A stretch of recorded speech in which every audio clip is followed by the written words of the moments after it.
Então vamos orar, meus irmãos. Senhor, nosso Deus, nosso Pai, a gente quer mais uma vez te agradecer, Senhor, pelas nossas vidas, te agradecer porque podemos estar aqui, Senhor, mesmo que distantes fisicamente, mas estamos próximos. Senhor, virtualmente, queremos te agradecer porque tu tens preservado a nossa saúde, tu tens preservado a saúde dos nossos familiares, Senhor. E a gente te agradece por isso. A gente quer te pedir agora para o Senhor dirigir, Senhor, esta reunião, porque vamos fazer a leitura da tua palavra e vamos meditar nela. Então, Senhor, nos oriente, guia, Senhor, nosso instrutor, guia todas as palavras, Senhor, para que todos possamos sair edificados, Senhor, porque estudamos a tua palavra no dia de hoje. Nós te oramos, Senhor, em nome do nosso único Senhor e Salvador, Jesus Cristo. Amém. Amém. Amém. Só mais umas instruções aqui. Eu vou mutar todo mundo aqui, só para ficar mais organizado.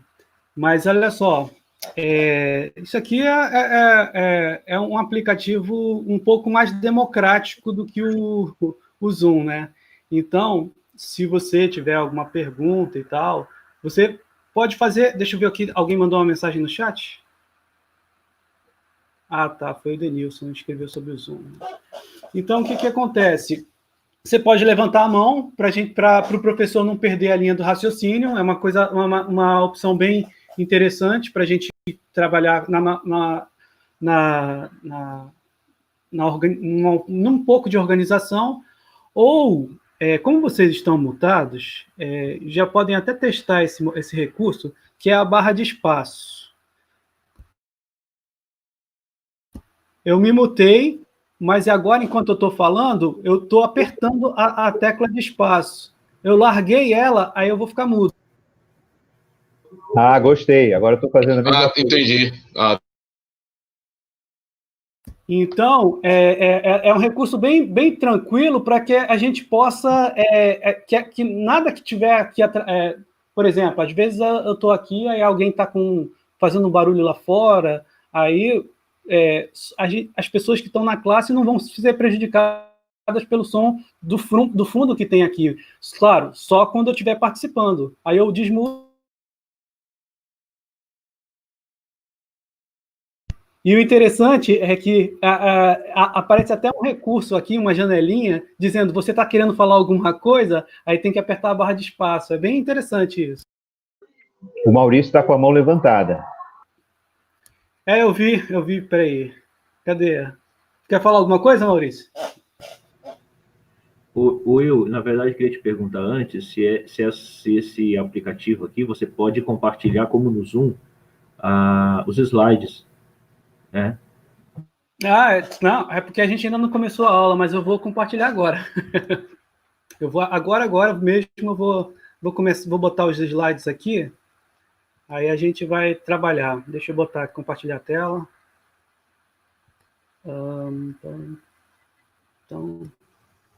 Então, pessoal, nossa aula está aqui. Vocês estão vendo já a tela? Afirmativo. Beleza. Já, então. estamos vendo. Provavelmente vocês só estão vendo... Cadê? Vocês só estão vendo a tela e não estão me vendo, mas aí eu vou disponibilizar a minha carinha aqui, aí agora vocês vão poder me ver. Eu vou aprendendo um pouco Isso, aqui. agora sim. Estamos vendo né? você aqui no cantinho. Então, pessoal, nossa classe é classe jovem, né? A gente está estudando Verdades Essenciais da Fé Cristã, que é esse livro do professor Spru, né? Dr. Spru. E a gente já está caminhando para o fim da revista, né? A gente já trabalhou os 4 módulos da revista, só para vocês terem uma ideia. Na primeira parte, a gente falou sobre a revelação. Na segunda parte, a natureza e os atributos de Deus. A terceira parte foi as obras e os decretos de Deus. E na última parte, agora já caminhando para o fim, né, porque depois dessa aula só vai ter mais uma, falando só sobre Jesus Cristo. Então, a aula de hoje ainda é falando só sobre... Ainda é a parte de cristologia, né? E, especificamente... Lembrando que são 3 cadernos, né, Will? São 3 cadernos, a gente ainda está no primeiro. Isso. E essa é a lição de hoje. Nós vamos estudar os 3 ofícios de Cristo. É um estudo feito para quem quiser saber o caminho, né? Quem idealizou esse estudo foi João Calvino, é um estudo clássico, né? A referência é o 2º livro, capítulo 15. Se você tiver institutas da religião cristã em casa, é o livro 2, capítulo 15. Só são 8 páginas, dá para ler tranquilamente. Quer dizer,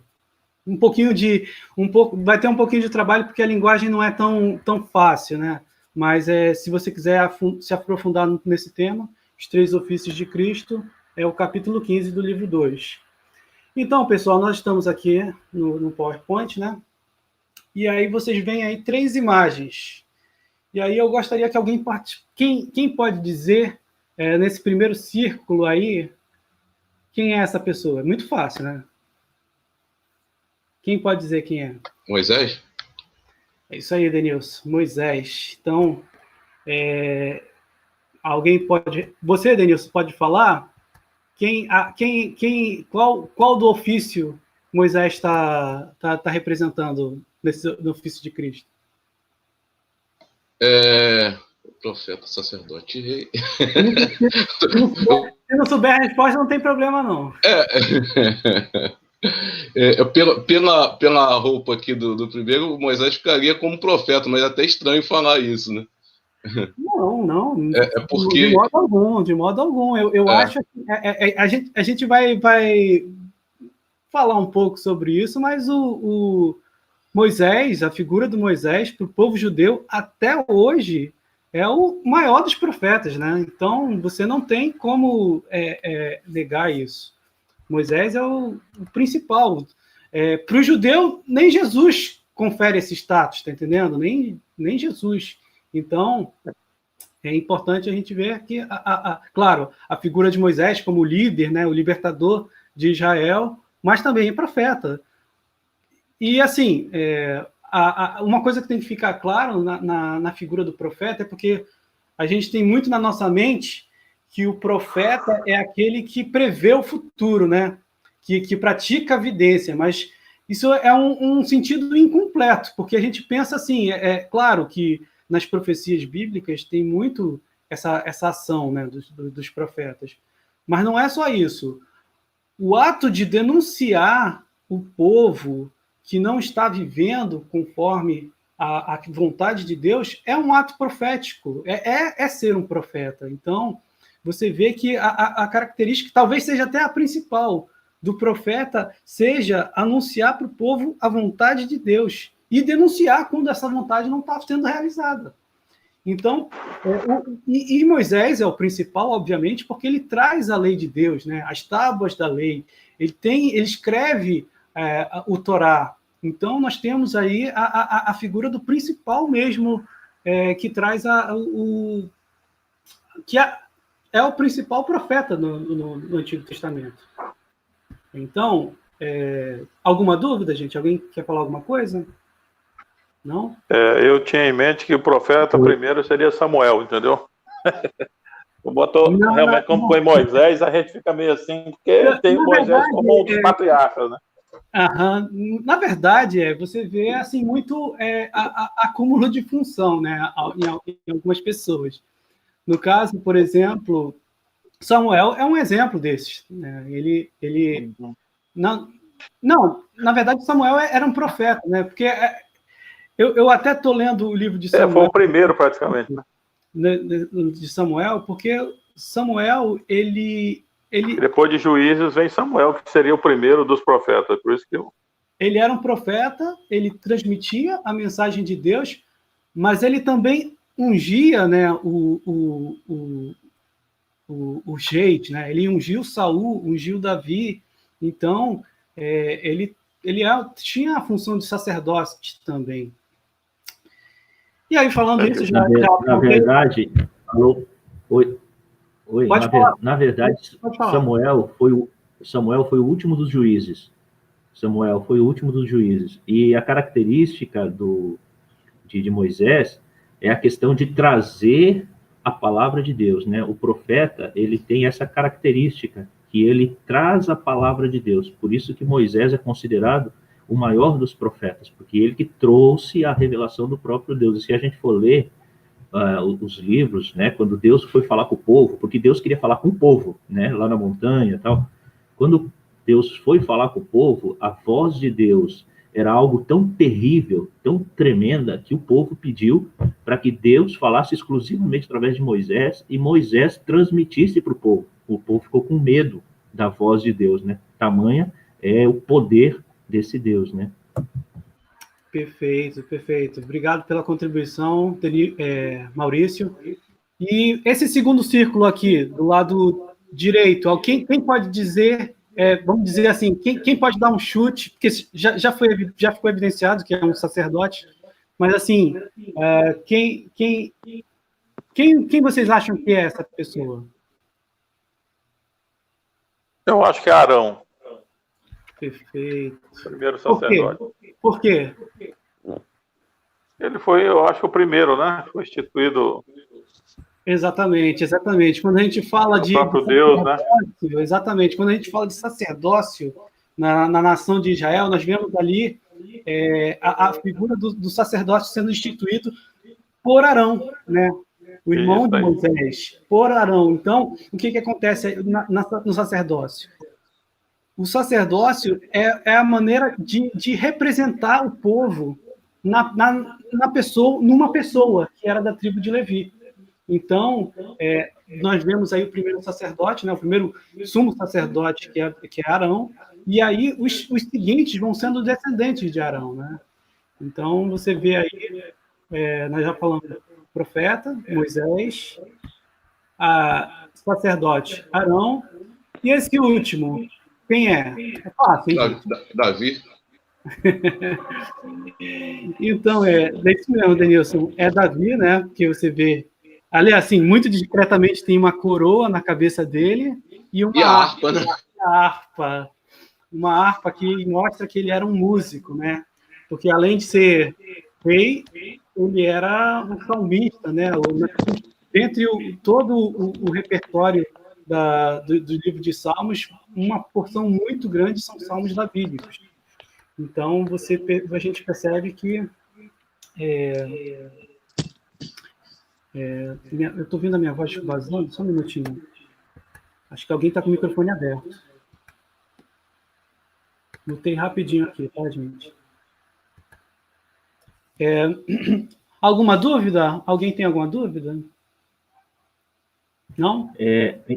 Will, é interessante a gente pensar que houve uma sequência nesses ofícios, e a sequência ela vem do próprio Deus. Então você vê que tanto Moisés como profeta foi escolhido por Deus, Arão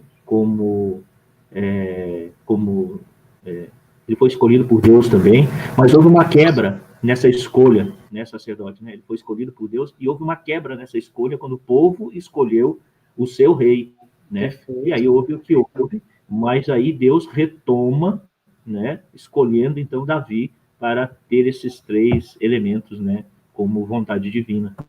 Perfeito, muito bem colocado, Maurício. Will, qual que é a lição que você está dando? Oi? Qual que é o número da lição aí da revista? 35. 35, tá? Porque eu tô com a coleção aqui. Beleza, obrigado, valeu. Acompanhar aqui. Então, gente, antes de passar para o tema que vai ficar definido com bastante clareza sobre o que a gente acabou de falar, porque realmente não tem muito o que tratar mediante ao que a gente já viu aqui. Só vou passar uma imagem aqui, que é muito... Essa é um título de curiosidade. Vocês veem essa imagem e aí me digam o que primeiro, o que ela é, o que ela significa, e depois alguém pode fazer uma referência. Ah, não, vamos lá. Eu acabei colocando o slide que eu ia colocar depois. Mas, como a gente já falou, esse diagrama que o Spru fez, ele já coloca uma luz naquilo que o Maurício já falou, né? Olha só, como o profeta, ele estabelece uma relação entre Deus e o povo como sendo uma mediação de Deus. Quer dizer, ele traz a palavra de Deus para o povo. Aí a setinha está para baixo. O sacerdote, ele faz a tarefa contrária. Ele está ali no meio, tá vendo? Ele vai em representação a Deus. Ele representa o povo a Deus. Então, para ficar bem distinta essa questão do profeta e do sacerdote, a gente pode olhar para essa imagem e já tira toda a dúvida. O profeta representa, traz a palavra de Deus, né? Ele está representando Deus, ele está mediando Deus, e o sacerdote está mediando o povo perante Deus. E o rei, como bem lembrou o Maurício, ele também está na nação ali de Israel, naquele momento, sendo aquele que escolhe o seu líder. Como muito bem lembrou Maurício, houve uma quebra quando Saul foi escolhido. Claro, com a permissão de Deus, mas você percebe ali que sempre é Deus escolhendo. Deus escolheu Moisés, Deus escolheu Josué, Deus escolheu os juízes que atuaram no Israel antes da monarquia, Samuel, inclusive, e vai aparecer a figura de Davi, que é aquele que é o escolhido de Deus para liderar a nação de Israel, não é? Então, nós temos ali a figura do rei sendo escolhido por Deus para liderar o povo. Vocês têm alguma dúvida com relação a essa imagem? Eu só queria mencionar, porque esses três ofícios, eles nos dão uma noção. Você ficou mudo, Maurício? Oi, tá ouvindo? Agora sim. Ouvindo? Tá. Esses três ofícios, eles nos dão uma noção. Na verdade, Deus escolheu esses três ofícios com relação a poder. Você vê que nessa escolha divina, o poder, ele não é direcionado a uma só pessoa. Existe uma divisão de poder, né, na condução do povo. Deus estabeleceu três poderes e nenhum é superior ao outro. Na verdade, os três poderes que Deus estabeleceu, profeta, sacerdote e rei, eles têm a função de coordenar, de organizar, de gerir o povo de Deus, né? Então, quando você vê lá Davi pecando, você vê que o profeta veio e dá de dedo na cara dele, né? Quer dizer, Davi tinha poder, mas ele não tinha um poder absoluto. Também o sacerdote, ele não tinha poder absoluto. Então Deus divide a questão do poder, porque Deus entendia que Deus entende, né? Deus é Deus, né?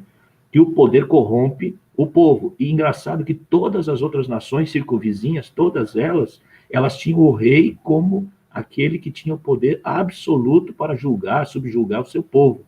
Mas Israel era a única nação que tinha esses três ofícios de poder dividido. É muito interessante, porque quando nós estudamos a República, você vê que existe também uma divisão de poderes, né, na República. Então, nós temos no nosso país, como um país republicano, né, a divisão dos três poderes, quer dizer, os nossos poderes, eles não têm absoluto poder central, quer dizer, a gente tem o presidente, a Câmara, né, e o Judiciário. E é muito interessante porque isso se coaduna com a própria palavra de Deus, né? Muito, muito boa contribuição, Maurício. Realmente, olha, interessante isso, né? Isso que você acabou de falar traz uma baliza bíblica, né, a respeito de conter a ação humana, né? Conter a corrupção humana. E a Bíblia oferece um modelo para isso, né, gente? É muito importante isso. Pode falar, Denilson. Até pegando um gancho no que o Maurício falou, eu ia até falar, eu vi certa vez um documentário da Discovery falando sobre os reis, né? E realmente, até os povos pagãos, pagãos, né? Desculpa o plural. Eles tinham no rei uma conexão com a divindade deles, né? Por isso, até a explicação da coroa de alguns povos ser como se fosse o sol na cabeça do rei, porque a divindade traria as informações através dele. Agora, até pegando o que o Maurício falou, é interessante, né? Porque os outros povos eles só tinham um rei, né? Era apenas o rei, absoluto e total, né? Então ele era quase o Deus, né? Não no povo de Deus. Beleza, meu irmão. Isso mesmo. Vamos voltar aqui para o nosso slide? Vocês estão me acompanhando aqui? Vocês estão vendo a mim e o slide, né? Tá direitinho.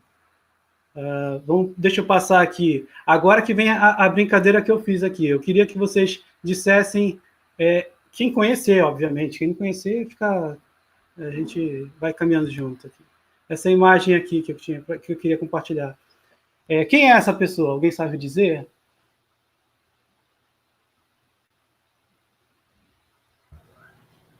É Davi, né?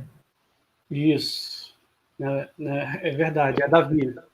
Ela é uma imagem, né? Uma imagem de divulgação, na verdade. É uma série do Rei Davi, eu acho que se chama. É da coisa da Record, né? Daquele boom de produção cinematográfica que eles fizeram. E aí é uma das produções, o Rei Davi, da Record, né? Quando eu vi essa imagem, ela me lembrou uma outra produção cinematográfica. Alguém consegue pensar na referência que ele está fazendo? Alguém lembra de algum filme que assistiu? Algum logo de filme assim que viu? Não? 300, o espartano lá? Na verdade, também lembra, né? Mas assim, como eu gosto desse filme que vai passar agora... Parece Escorpião Rei também. Qual? Escorpião Rei tinha uma imagem, usava essa imagem. Né? Sim. Então, mas ninguém falou aqui o filme que eu gosto, mas olha só, aqui, vê se não parece. Senhor dos Anéis. Não parece? O branco dos olhos é igualzinho. Então, gente, por que eu fiz essa brincadeira? Porque eu queria falar que, assim, e nós estamos falando de cinema, nós estamos falando o tempo todo sobre essa questão, né, de linguagem cinematográfica. E, para quem já assistiu O Senhor dos Anéis, por exemplo, consegue identificar muito bem essa questão do rei Davi, né? O retorno da monarquia perfeita, sabe? Então, você vê aí o cinema se utilizando desse tema que é bíblico para fazer as suas produções. Uma vez eu vi o nosso irmão Luiz Saião, né, parente do Guilherme, que está aqui na classe, falando sobre isso. Vocês já repararam que a Hollywood ela é dominada pelos judeus em termos de roteiros e direção por causa disso, porque eles dominam muito bem essas narrativas bíblicas. Então, as produções que fazem sucesso, que dialogam muito com a gente, estão todas elas ali na Bíblia, e eles só fazem fazer as adaptações deles, né? Então, essa foi só uma curiosidade que eu queria mostrar para vocês, e eu acho, assim, muito interessante a própria questão que a gente vai falar aqui sobre o ofício de rei de Cristo como sendo uma expectativa do retorno de Davi, o retorno do reino de Davi. Coçando aí. Então, está caindo. deixa eu botar aqui. Então, eu acho assim, só curiosidade, agora vamos passar para os textos bíblicos, né? A gente avançou bem na aula, mas vamos ficar com o que é a Bíblia, né? Vamos fazer as nossos estudos bíblicos aqui. E a nossa revista, ela trata sobre algumas passagens bíblicas. Eu coloquei aqui, se você quiser abrir em casa, você pode acompanhar. É o Salmo 110. O texto diz assim... Quem pode ler? Quem pode ler? Alguém se oferece? Só para Posso ler. Assim, disse o Senhor ao meu Senhor, assenta-te à minha direita, até que eu ponha os teus inimigos debaixo dos teus pés. O Senhor enviará de Sião o cetro do seu poder, dizendo, domina entre os teus inimigos. Apresentar-se-á voluntariamente o teu povo no dia do teu poder, com santos ornamentos, como o orvalho emergindo da aurora, serão os teus jovens. Você vai continuar lendo depois esse texto, eu vou mostrar, mas primeiro eu vou falar sobre esse grifo que eu coloquei no versículo 2, o cetro do seu poder. Se eu perguntar aqui para alguém, de repente, porque todo mundo já conhece esse salmo, mas se perguntar aqui, a quem se refere esse segundo Senhor, que está no primeiro versículo, né? Disse o Senhor, a gente já sabe que é Deus, falando porque está em caixa alta, né? É o nome de Yahvé que está aí. Ao meu Senhor. Quem é esse segundo Senhor aí? Aí você vê por esse texto, quer dizer, é Davi, né? Está falando sobre Davi. O Senhor enviará de Sião o cetro do seu poder, dizendo, domina entre os teus. Então, você percebe ali por esse pequeno relato, está falando de Davi. Mas o texto continua. Continua lendo aí, Guilherme. Vamos lá. O Senhor jurou e não se arrependerá. Tu és sacerdote para sempre, segundo a ordem de Melquisedeque. O Senhor, à tua direita, no dia da sua ira, esmagará os reis. Ele julga entre as nações, enche-as de cadáveres, esmagará cabeças por toda a terra. De caminho, bebe na torrente e passa de cabeça erguida. Perfeito. Então, olha só, nessa segunda parte aí já tem uma outra coisa. Então, peraí, Davi não é sacerdote. Segundo a ordem de Melquisedeque, aí tem uma outra quebra aí. Ué, mas e o sacerdócio de Arão? Porque Melquisedeque é anterior a Arão. Então, você percebe que não está falando de Davi, né?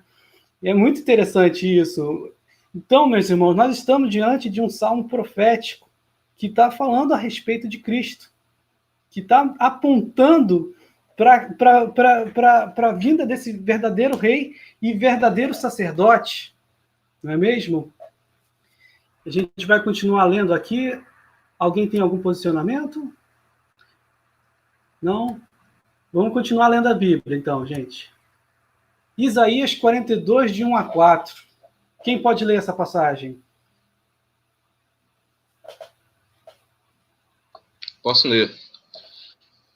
Eis aqui o meu servo, a quem sustém, o meu escolhido em quem minha alma se compraz. Pus sobre ele o meu espírito, e ele promulgará o direito para os gentios. Não clamará, nem gritará, nem fará ouvir a sua voz na praça. Não esmagará a cana quebrada, nem apagará a torcida que fumega. Em verdade, promulgará o direito. Não desanimará, nem se quebrará até que ponha na terra o direito. E as terras do mar aguardarão a sua doutrina. Olha só aí, gente. Então, nós vemos aí mais um texto apontando para Cristo, né? Isso daí, obviamente, a gente tem uma releitura cristã do texto do profeta Isaías, né? Mas a gente não pode esquecer que Isaías viveu 100 anos antes da vinda de Jesus. Então, ele já estava apontando a vinda do Messias, e esse não é um texto isolado, que Isaías é até um livro muito grande, mas ele está apontando o tempo todo para esse servo que vai vir, para o ungido do Senhor que vai vir para redimir o povo, né? Então, aqui, eis aqui o meu servo, a quem tenho sustento, o meu escolhido, em quem a minha alma se compraz. Olha só, quem se lembra quando num momento na vinda de Cristo, os céus se abrem e Deus fala exatamente isso. Ele não diz, obviamente, nessas palavras, mas ele fala assim, quem lembra? Este é o meu filho amado, em quem eu me comprazo. Então, tá vendo Jesus Cristo sendo o cumprimento dessa profecia, né? Continuando, vamos continuar lendo a Bíblia. Lucas, capítulo 1, versículo 26 a 38. Quem pode ler? Eu vou ler.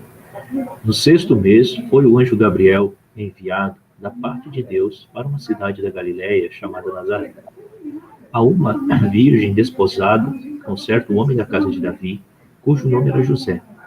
A virgem se chamava Maria. E entrando o anjo aonde ela estava, disse: Alegra-te, muito favorecida, o Senhor é contigo. Ela, porém, ao ouvir estas palavras, perturbou-se muito e pôs-se a pensar no que significaria essa saudação. Mas o anjo lhe disse: Maria, não temas, porque achaste graça diante de Deus. Eis que conceberás e darás à luz um filho, a quem chamarás pelo nome de Jesus. Este será grande e será chamado Filho do Altíssimo. Deus, o Senhor, lhe dará o trono de Davi, seu pai. O texto continua, mas olha só o grifo aí no final. Deus, o Senhor, lhe dará o trono de Davi, seu pai. Né? Quem lembra dos evangelhos, tanto em Lucas como em Mateus, você vê ali uma genealogia mostrando que Davi ele era descendência do rei Davi, né? Então você vê aí o caminho da linhagem, né, do rei e culmina nesse retorno. Lembra do retorno do rei? O retorno como sendo o retorno do reino propriamente dito. Em Cristo nós podemos ver a idealização de reino que era para ser consumada, que era para ser plena. Pode continuar lendo o texto, Maurício. Ele reinará para sempre sobre a casa de Jacó, e o seu reinado não terá fim.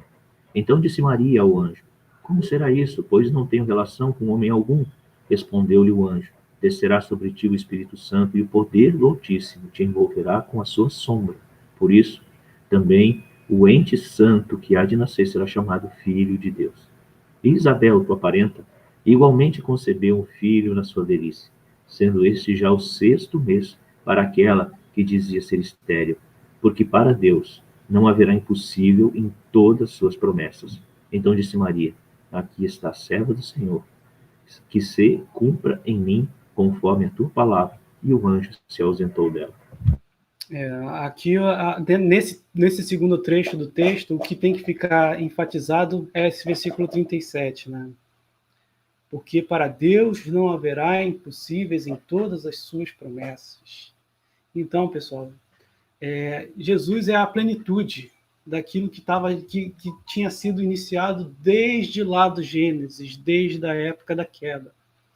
Então, você vê realmente toda a história do Antigo Testamento apontando para a vida desse rei que vai trazer o reino verdadeiro de Deus, né? Isso é muito precioso e a gente tem que ter sempre em mente isso, nunca duvidando de que Jesus tinha que pagar o preço.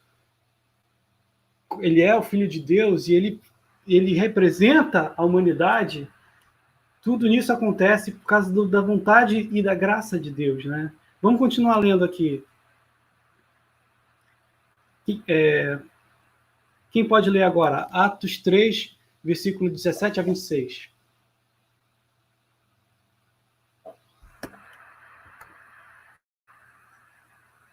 Ninguém quer ler? Deixa que eu leio, então. Posso ler, pô? Vamos lá. Eu deixei a oportunidade para os outros, mas não quero eu ler. E agora, irmãos, eu sei que o fizeste por ignorância, como também as vossas autoridades. Mas Deus assim cumpriu o que dantes anunciara por boca de todos os profetas, que o seu Cristo havia de padecer.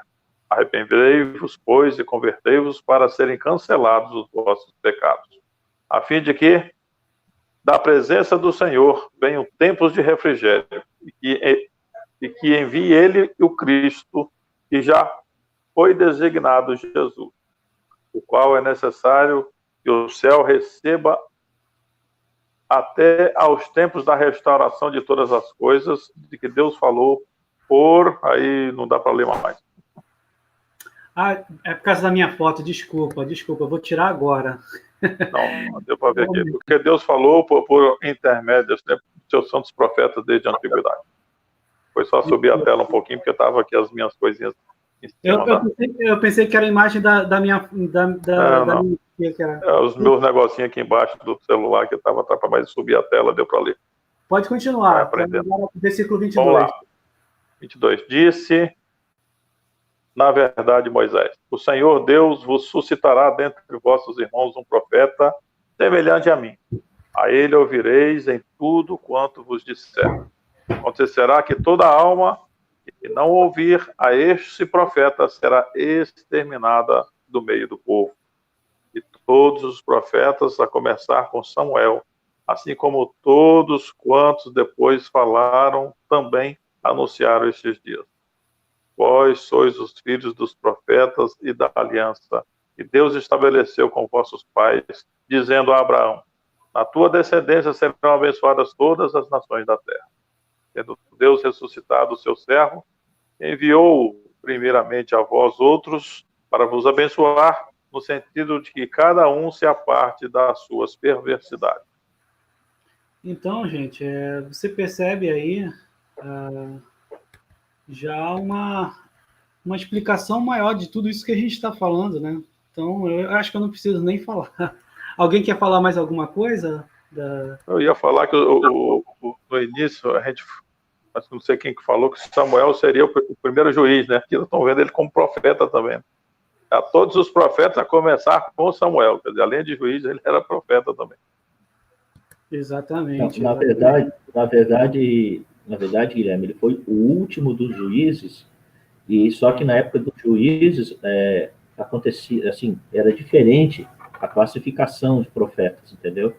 Mas ele é considerado o último de todos os juízes. Show de bola. Perfeito.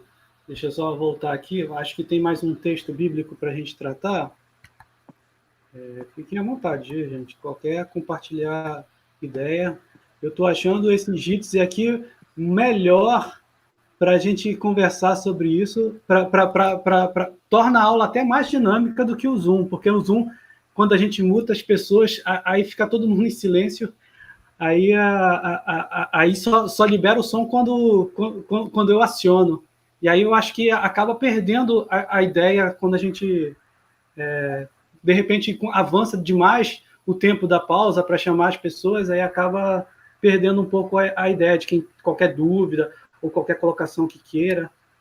Aqui, a gente vai terminar a aula com esse texto aqui, em Hebreus, capítulo 5, versículo de 5 a 6. Né? Eu vou ler assim, está assim o texto. Assim, também Cristo a si mesmo não se glorificou para se tornar sumo sacerdote, a palavra aí, sacerdote, mas o glorificou aquele que lhe disse, tu és eu não estou vendo nada aqui. Eu hoje te gerei. Will, tá ouvindo, Will? O que está aparecendo aqui para a gente é Atos 3, 17 e 26. O meu sumiu a imagem. O meu sumiu a tua imagem, Will. Espera aí, só um minuto. Sua imagem sumiu aí. Ah, tá. E eu gosto de ver a sua cara. Professor, eu gosto de ver a cara dele para viver a história. Só um minutinho, deixa eu só destravar aqui. Vai lá.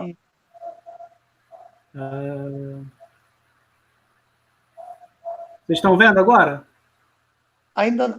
Então, Não. Sim, sim. Hebreus 5, 5, 6. Agora desculpa, gente, me enrolei. Agora sim.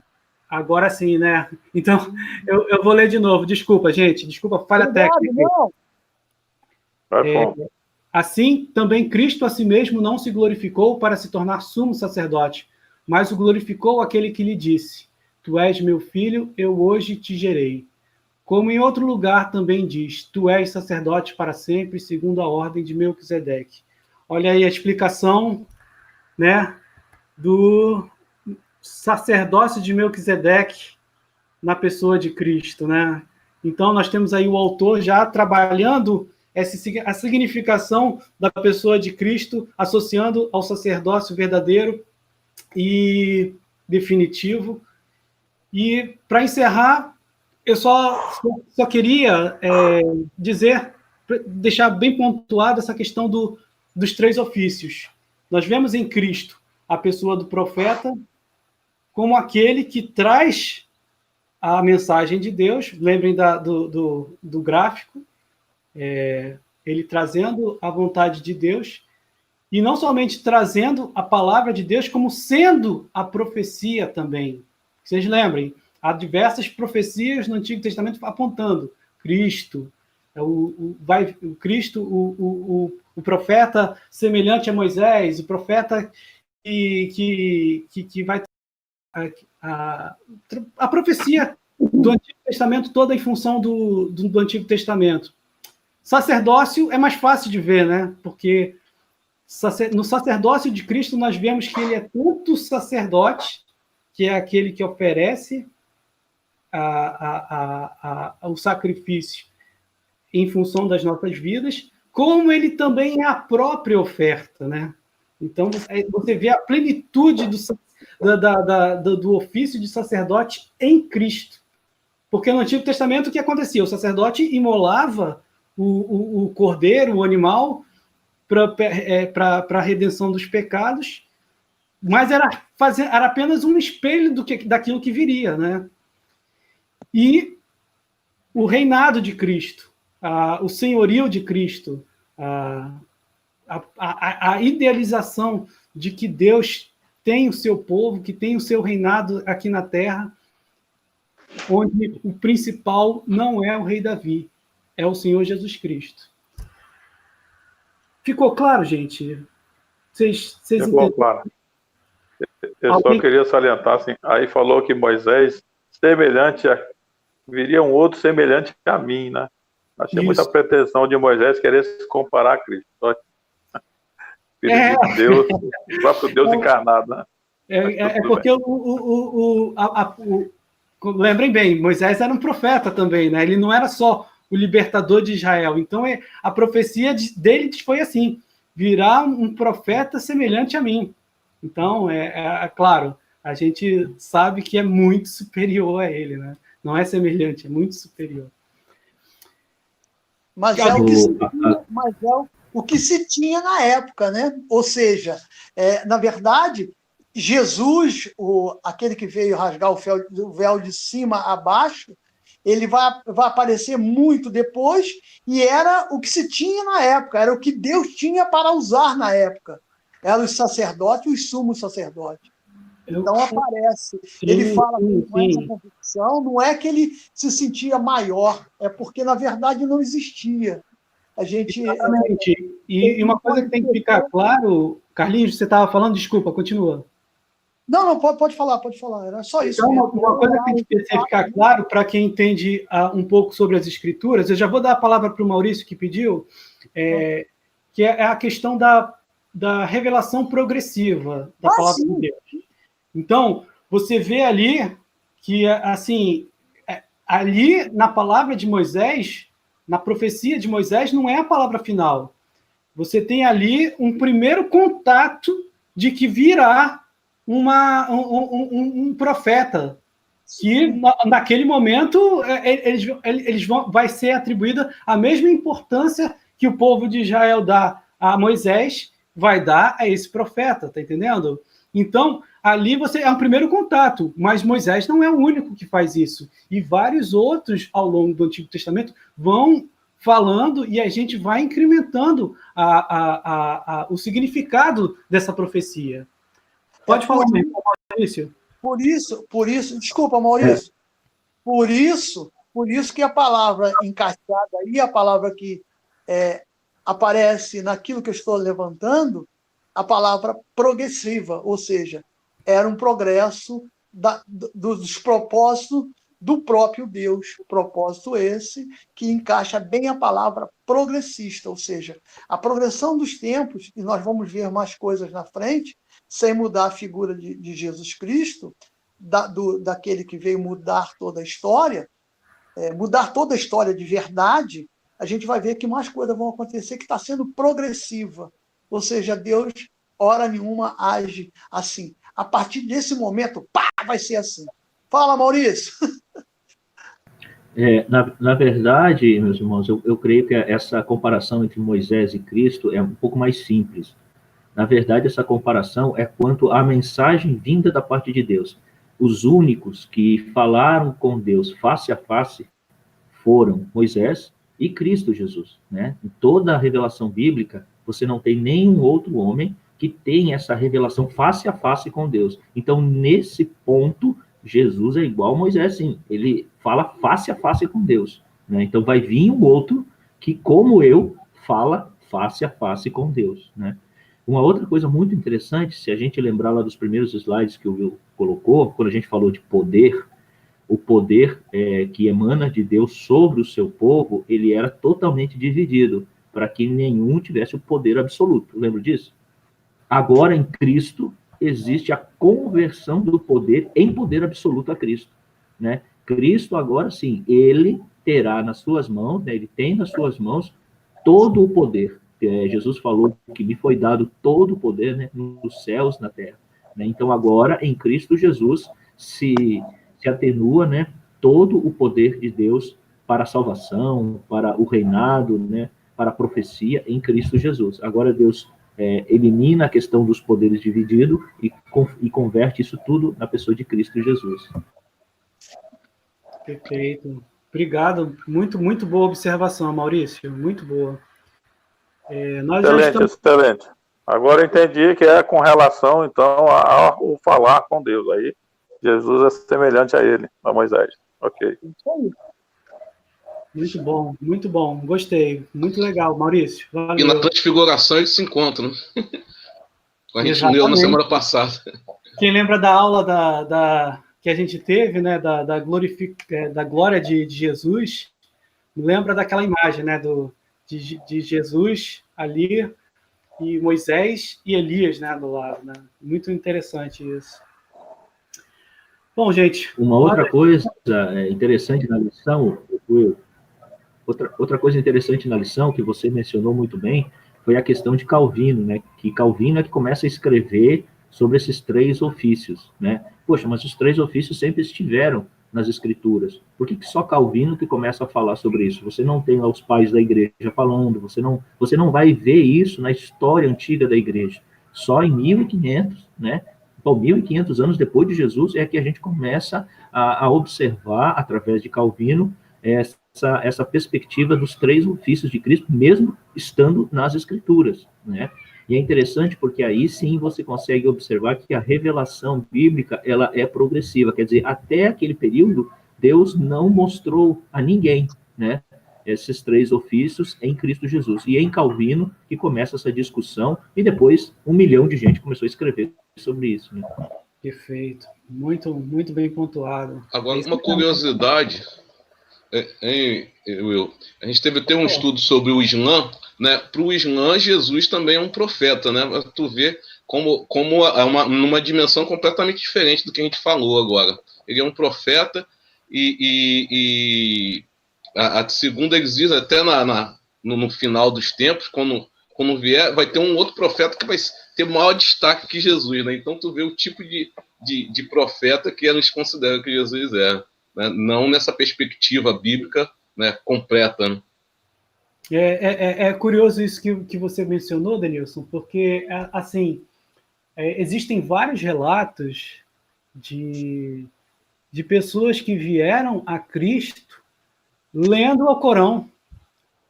porque é muito interessante isso, porque no Alcorão, que é esse livro que é muito recente, perto do Antigo Testamento, né? No islamismo, ele começou com o profeta Maomé, né? Sei lá, não lembro agora qual é a data mesmo, mas era depois de Cristo. E pelo texto lá, ele percebe que Cristo é superior a Maomé. Algumas pessoas que têm esse... Para você ver como a questão do poder de Deus para alcançar o ser humano, às vezes se utiliza até de textos que não estavam apontando o senhorio de Cristo ali. Ele consegue perceber que no próprio Corão, o Cristo é mais importante do que Maomé. E aí ele se converte e deixa de lado o islamismo. Existem vários relatos disso. É muito interessante isso que você mencionou, porque para o Islã tradicional, obviamente, Jesus Cristo é só um profeta que não tem a mesma distinção que a tradição islâmica tem dado a Maomé, tá entendendo? Mas é muito, muito, muito interessante isso. Gente, eu vou precisar terminar a aula. Me desculpem se eu não faço mais um espaço para pergunta, mas é porque a gente já vai começar o culto, né, logo mais. Então, eu queria primeiramente agradecer a presença de todos vocês. Deixa eu só dar uma olhada aqui em quem participou. Temos 12 pessoas na sala. Foi igual o pastor. Fico muito feliz com a participação de vocês. A Liliane chegou depois, ela tinha me falado que ela ia chegar porque ela tinha uma outra classe para participar das crianças. O Márcio, eu estou vendo aí também presente. Carlinhos também chegou depois. Então, gente, muito obrigado pela participação de vocês. E a gente vai agora fazer uma oração para encerrar. Vou pedir para que a Liliane faça a oração. Pode ser, Liliane? Você está me ouvindo? Lili? Eu acho que ela deu uma travada na conexão dela. Eu vou pedir para outra pessoa orar. Vou pedir para o Carlinhos. Carlinhos, você faz a oração final? Você tem que desmutar o seu microfone. Oremos. Pai de amor, Pai de infinita bondade, muito obrigado, Senhor Deus, por esses momentos, Senhor Deus, momentos que aprendemos da Tua palavra, Senhor. Obrigado, Senhor, pela orientação do professor, muito obrigado pelas pessoas presentes nessa sala, Senhor. Ó Pai querido, muito obrigado porque Tu tem nos protegido e tem nos separado para Te servir. E este momento é especial para as nossas vidas. Obrigado que a Tua orientação, o Teu carinho não parou nas nossas vidas, nós confiamos nisso. E é por isso que nós entregamos todo esse grupo, com sua família, com suas famílias, aos Teus pés. Assim nós pedimos e assim nós te agradecemos. Receba o culto que iremos te entregar agora, neste momento. Em nome de Jesus. Amém.